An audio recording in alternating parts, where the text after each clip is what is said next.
Salut les héroïnes! Alors aujourd'hui, on va parler de choix. Moi, depuis que je suis petite, j'ai toujours eu du mal à faire des choix. Que ce soit entre deux couleurs de paires de chaussures, des options de vacances, des cadeaux à offrir, des projets professionnels, ce n'est pas du tout facile. Et à chaque fois, je me pose la question, mais qu'est-ce qui se passerait si j'avais choisi l'autre option? Et de toute façon, si j'avais choisi l'autre option, je me serais posé la même question.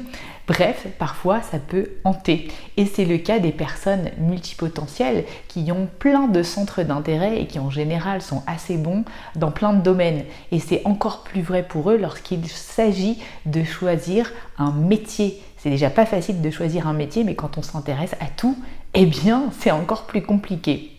Et j'entends beaucoup de multipotentiels que j'accompagne me dire sans arrêt, Sandrine, choisir c'est renoncer, comme le disait aussi André Gide, et parfois ça devient même une anxiété, une angoisse de devoir faire des choix au niveau professionnel. Aujourd'hui, on va voir dans cette vidéo comment justement j'ai réussi à, moi, choisir sans stress.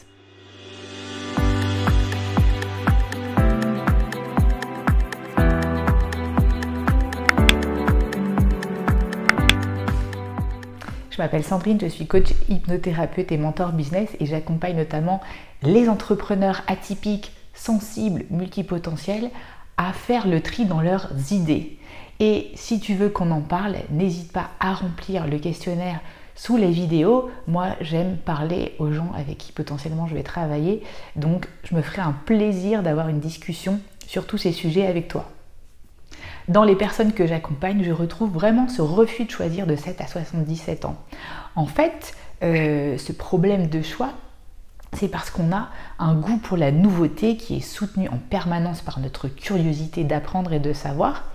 Et en fait, et bien souvent, on a l'impression de maîtriser quelque chose assez rapidement, on s'ennuie, on change et ça développe en nous une peur de l'engagement à faire quelque chose. On a toujours l'impression qu'on va être absorbé par le dernier objet brillant qui passe et on a toujours l'impression qu'on va manquer quelque chose. C'est ce qu'on appelle le fameux FOMO, Fear of Missing Out. Et pour ces deux concepts, j'ai déjà fait des vidéos sur ce sujet.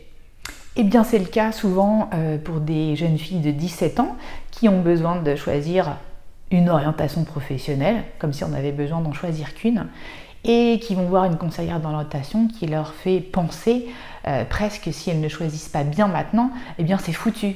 Du coup, ces jeunes filles ont l'impression d'être enfermées dès qu'elles prennent une décision et c'est hyper stressant. Moi, je sais que j'ai vraiment essayer de décaler ce choix d'orientation professionnelle le plus longtemps possible en faisant des études généralistes. Et même ce refus de choisir, je le retrouve aussi avec des personnes de 55 ans qui ont décidé de faire une reconversion professionnelle parce que oui, c'est possible à cet âge de faire une reconversion professionnelle. Aujourd'hui, on sait qu'on aura déjà besoin de travailler jusqu'à 65 ans et même 70 ans. Donc oui, à 55 ans, il n'est jamais trop tard pour éclore de mille possibilités. Et si c'était le dernier choix de ma vie et si je me trompais? En fait, c'est notre cerveau reptilien qui nous joue des tours. Il prend peur et se fiche par peur d'échouer et de se tromper. Et là, on va voir aujourd'hui dans cette vidéo comment remettre de la souplesse dans cette façon de penser, dans cet état d'esprit un peu rigide. Alors premièrement, tu ne joues pas ta vie, par exemple, en choisissant une orientation professionnelle. Tu n'es pas enfermé dans ton choix. Il n'y a pas de bon ou mauvais choix. Il y a des choix justes à un instant T en fonction des infos que tu as. En fait, croire qu'on a toujours les mêmes envies et qu'on n'a pas le droit de changer, c'est l'inverse de la croissance personnelle. Quand on fait un choix, on va construire une expérience qui va nous donner confiance en nous et puis on va aller invalider ou valider le choix qu'on vient de faire pour pouvoir en faire d'autres encore mieux ajustés. Comme disait Rumi, en fait, c'est quand tu avances sur le chemin que le chemin apparaît.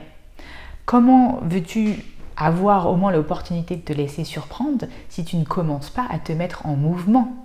Se mettre en mouvement, c'est l'opportunité d'avoir des imprévus qui vont peut-être nous donner la possibilité de bifurquer et de se métamorphoser aussi.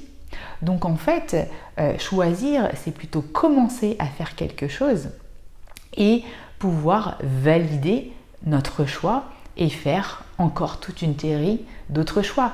Ce n'est pas binaire A ou B, c'est commencer par A et peut-être faire B. Ce que je dis souvent à mes entrepreneurs atypiques, c'est choisir, c'est séquencer. En fait, ce n'est pas restreindre le champ des possibles, mais c'est étaler et stretcher dans le temps le champ des possibles. Si aujourd'hui je renonce peut-être à certaines options, ça ne veut pas dire que je sacrifie toutes ces options. En fait, c'est juste apprendre à prioriser, à faire du tri dans ce qui est important pour toi. Et prioriser, au fond, tu vas voir que c'est hyper libératoire. Et qu'en fait, la liberté, c'est de pouvoir choisir. Par exemple, moi, ce que je fais en tant que bonne multipotentielle, c'est que je note toutes mes idées dans un carnet et je choisis de me concentrer sur 2-3 options. Quand on est multipotentiel, en général, on aime bien avoir 2-3 grands sujets en même temps, mais pas forcément plus. Sinon, tu vas t'éparpiller. Donc, comment tu fais pour avoir ce carnet en permanence à côté de toi et te dire, bah, ça, je le garde pour plus tard. Ça ne veut pas dire que je ne vais pas le faire, je ne renonce pas. C'est juste que je choisis aujourd'hui de travailler uniquement sur les choses qui sont les plus importantes pour moi et mon business. Et c'est surtout pour un multipotentiel faire des choix qui vont amener assez de variété sur le moment pour ne pas s'ennuyer. En général, moi je dis que voilà, mes 2-3 projets de développement personnel, j'en ai pris pour perpète. C'est difficile de s'ennuyer, il y a toujours des choses à faire, etc.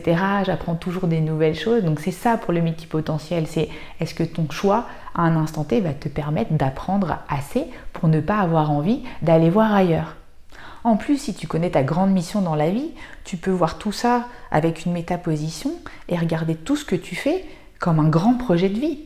Et du coup, c'est pas parce que tu fais un choix à un moment donné que tu te coupes de toutes les autres options pour remplir en fait ta grande mission de vie. C'est juste que c'est un continuum dans le temps et que ça va se faire au fur et à mesure. Alors relaxe-toi.